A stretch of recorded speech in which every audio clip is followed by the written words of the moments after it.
Halo Sobat Bola Indonesia, apa kabar? Semoga semua dalam kondisi sehat, bahagia, dan selalu dilimpahkan banyak rezeki yang bermanfaat. Amin. Amin. Terima kasih buat Sobat semua yang sudah subscribe dan juga mengirimkan komentar yang positif. Itu membuat kami lebih bersemangat untuk mengembangkan channel ini.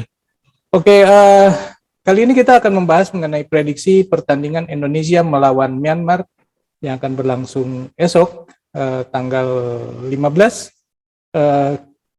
Kira-kira seperti apa nih yang akan terjadi antara Indonesia melawan Myanmar?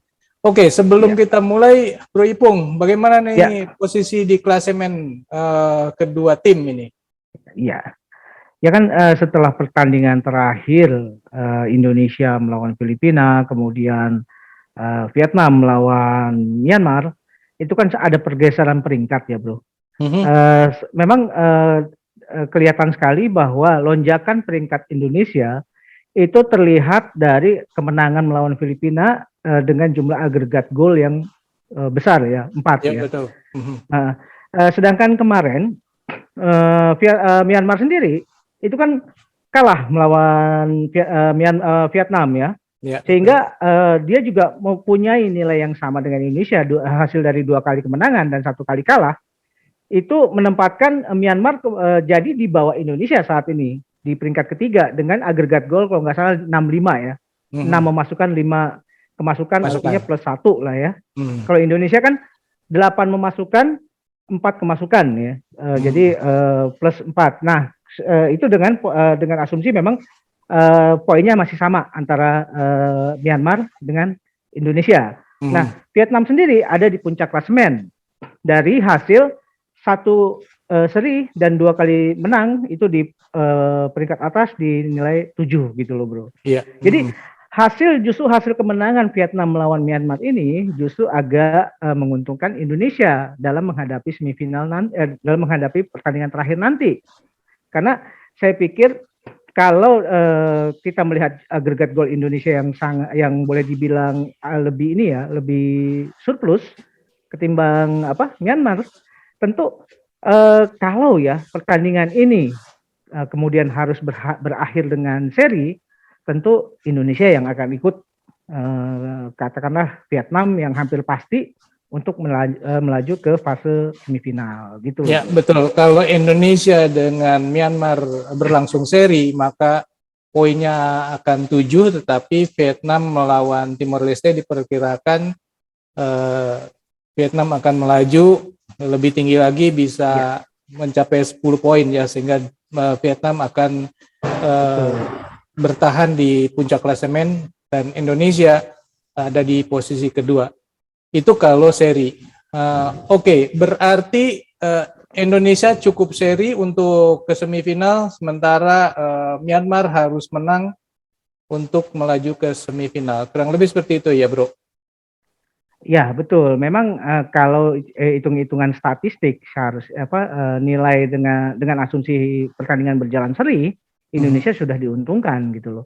Cuma kan persoalannya dalam pertandingan toh kita juga nggak bisa punya target untuk bermain seri. Itu kan justru akan membahayakan karena secara mental kita harus mempersiapkan diri untuk bertahan habis-habisan. Rasanya ini juga bukan pilihan yang bijaksana. Jadi, tapi memang betul bahwa dalam pertandingan nanti mungkin aspek pertahanan akan menjadi prioritas gitu loh. Tapi tetap saja bahwa ini namanya pertandingan sepak bola ya, yang nilai itu lebih beruntung kalau kita bisa menang, katakanlah seperti itu ya, memenangkan pertandingan. Itu kan artinya lebih safety gitu loh. Betul. Boleh bermain safety, tapi harus juga punya pergerakan-pergerakan di depan gitu loh, Bro. Ya, betul. Oke, jadi lalu strateginya Indonesia bagaimana nih untuk menghadapi Myanmar besok? Apakah Indonesia akan menyerang atau malah bertahan? Saya pikir gini, kalau kita juga memposisikan menyerang ya, sementara kita punya keuntungan, itu saya pikir juga kurang bijaksana kita mengambil kebijakan seperti itu ya, mengambil keputusan seperti itu. Paling tidak yang paling dibutuhkan adalah permainan yang lebih mengutamakan keseimbangan tim antara di belakang dan di depan gitu ya. Tetap saja pola mungkin yang bisa diambil adalah pola yang sama dengan yang dua pertandingan terakhir 4-3-3. Cuma memang di barisan depan ini harus siap untuk melapis turun ke barisan tengah gitu loh, untuk mengcover permainan di lini tengah gitu loh, agar aliran serangan dari Myanmar bisa katakanlah direduksi. Masalahnya Myanmar sendiri kan sudah pasti akan menyerang habis-habisan nih. Nah, posisi Myanmar yang akan mencoba menyerang habis-habisan itu harus dimanfaatkan dengan serangan-serangan balik misalkan. Karena Indonesia punya penyerang-penyerang yang tajam ya di depan, penyerang yang tajam dan penyerang yang lincah dan penyerang yang cepat. Itu ada di 3 pemain, Witan, Egy dan Irfan Jauhari. Jadi itu tetap bisa menjadi pilihan. Terlihat bahwa pertandingan melawan Filipina pun pola serangan balik ya itu bisa ternyata efektif dilakukan oleh Egy, oleh Ronaldo Kuate yang menghasilkan gol gitu loh. Oke. Kalau boleh boleh diketahui kira-kira kelemahan tim Myanmar itu seperti apa nih dalam laga besok? Yang pasti sih yang bisa ditebak adalah soal kebugarannya ya, karena Myanmar besok adalah hari ke-8 untuk laga ke-4 gitu ya. Pasti akan lelah sekali dibandingkan Indonesia yang laga ke-4 besok adalah hari ke-10. Betul.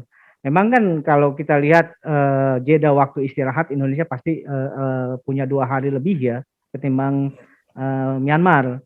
Memang faktor kebugaran itu pasti sangat penting dalam laga-laga yang memang alur serangan kemudian menjadi sesuatu yang begitu intens terjadi open play.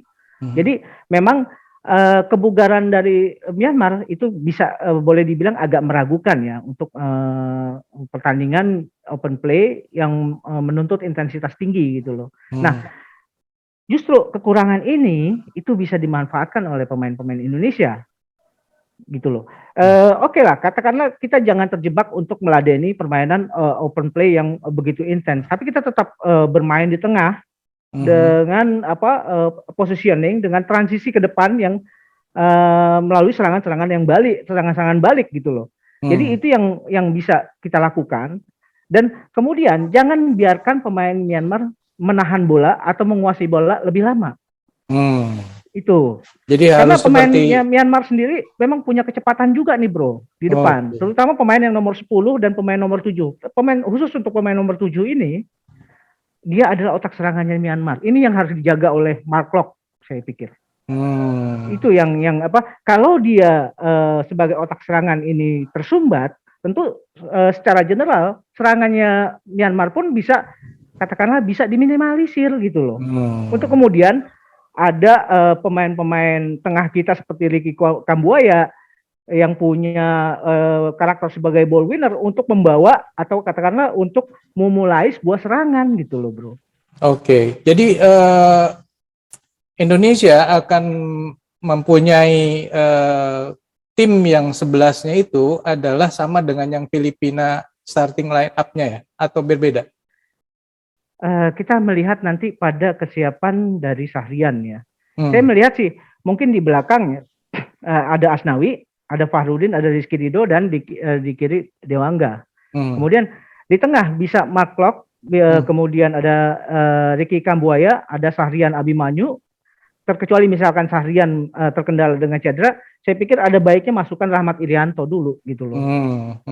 Iya, Rahmat Irianto. Jadi bisa saja Rahmat Irianto berbagi peran dengan Mark Locke sebagai gelandang bertahan dan gelandang jangkar gitu loh.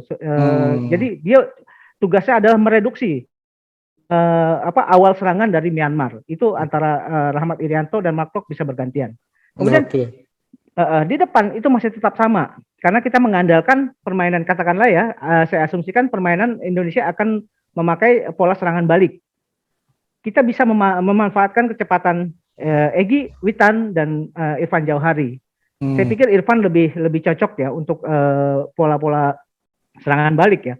Karena Irfan ini punya lebih berani untuk mengambil keputusan dan lebih berani untuk menusuk dan bukan tipe striker murni gitu loh. Nah, kecuali misalkan ada Sadil ya yang bisa juga dimainkan, itu Sadil ini juga bisa katakanlah diturunkan apabila ada kemandekan atau ada persoalan-persoalan fisikal di Witan dan Egi gitu loh. Sadil bisa dimasukkan gitu loh, bro. Kayaknya Sadil bukannya sudah kembali ke klub ya? Ya, memang kemarin sih bertanding ya di Piala FA-nya Malaysia. Dan Sadil menyumbang 1 gol untuk kemenangan Sabah atas Kelantan ya. Wow, hebat gitu juga ya. Oke. Nah, jadi peran Sadil memang di tingkat klub di Sabah jadi sangat penting ya, bro. Gitu. Oke. Nah, balik ke Indonesia melawan Myanmar besok. Peluangnya kira-kira seperti apa? Apakah Indonesia akan lebih unggul daripada Myanmar secara hasil akhir atau seperti apa, bro? Gini, saya melihat bahwa kesannya ya, yang saya tangkap dari hasil pertandingan antara Myanmar dengan Vietnam, itu pemain Myanmar sendiri kelihatan agak emosional dan agak terburu-buru dalam melakukan serangan gitu ya. Dan ini jadinya menjadi serangan yang sama sekali tidak efektif gitu loh. Dan ini gampang sekali dimentahkan. Nah, itu karena Myanmar sendiri sebetulnya mengincar kemenangan melawan Vietnam. Paling tidak minimal mereka seri. Ternyata itu tidak bisa dilakukan kan. Nah, ini yang menjadi persoalan buat kita adalah bagaimana kita memanfaatkan ketidaktenangan dan katakanlah mereka kan punya punya target harus menang nih. Itu yang harus dimanfaatkan juga gitu loh. Karena target yang harus menang ini bisa menciptakan adrenalin yang tidak terkendali gitu loh. Jadi ini yang kemudian bisa menciptakan lubang-lubang gitu loh. Karena dengan mereka menitik beratkan pada serangan, tentu ini akan menggerus ya sisi lapangan tengah dan konsentrasi juga pemain belakang gitu loh. Karena pemain tengah dan pemain belakang ini itu juga dikonsentrasikan untuk membantu aliran serangan gitu loh. Ini yang bisa dimanfaatkan. Oke, jadi peluangnya Indonesia sebenarnya lebih bagus daripada Myanmar, kurang lebih seperti itu. Betul. Saya pikir sih seperti itu. Karena Indonesia secara mental lebih diuntungkan. Karena posisinya sebagai runner up di grup. Yang kalau mencapai hasil seri itu sudah cukup gitu loh. Ini paling tidak menjadi semacam credit point ya buat pemain-pemain timnas kita supaya mereka juga bermain lebih tenang dan lebih fokus gitu loh. Memang fokus utama melawan Myanmar adalah pertahanan. Jangan lupa Myanmar tuh punya pemain-pemain cepat gitu loh. Oke. Jadi pemain belakang kita harus hati-hati sekali ya berhadapan dengan Myanmar. Oke. Lalu ada nggak pemain Indonesia yang diharapkan akan bersinar di laga besok? Saya tetap berharap Mark Klok ya diturunkan melihat dari evaluasi pertandingan dia dengan Filipina. Karena Mark Klok ini menjadi orang pertama yang memutus rantai serangan dari Filipina waktu itu. Dengan itu kan artinya diperlukan orang-orang yang bisa katakanlah menguasai dan mempunyai visi di lapangan untuk kemudian mereduksi setiap serangan-serangan yang muncul dan mengantisipasi gitu loh. Itu adalah di Mark Klok. Kemudian saya juga melihat pada peran dua sayap kita ya, Egy dengan Witan. Karena Egy dan Witan ini diharapkan sekali untuk memainkan pola serangan balik. Dan pola serangan balik ini bisa menjadi efektif apabila ditunjang oleh Ricky Kambuaya atau katakanlah misalkan Sahrian tidak bermain, mungkin Ricky Kambuaya yang harus mengambil peran itu. Begitu loh bro. Dan ingat juga Hernando Ari juga harus benar-benar ini nih hati-hati ya. Karena Myanmar juga ini pasti akan bermain agak keras dan hati-hati aja bahwa permainan-permainan ini juga akan memakan korban gitu loh bro. Oke, Sobat Bola, itu prediksi kita ya mengenai laga Indonesia melawan Myanmar. Menurut Sobat sendiri, kira-kira siapa nih yang akan berperan sangat penting di laga besok? Silakan tuliskan di kolom komentar. Bro Ipung. Oke. Kira-kira segitu dulu ya untuk prediksi Siap. Indonesia melawan Myanmar. Kita lanjutkan Oke. lagi setelah laga Indonesia Myanmar usai. Untuk Oke. sementara gitu, bye semuanya, sobat. Oke, terima kasih.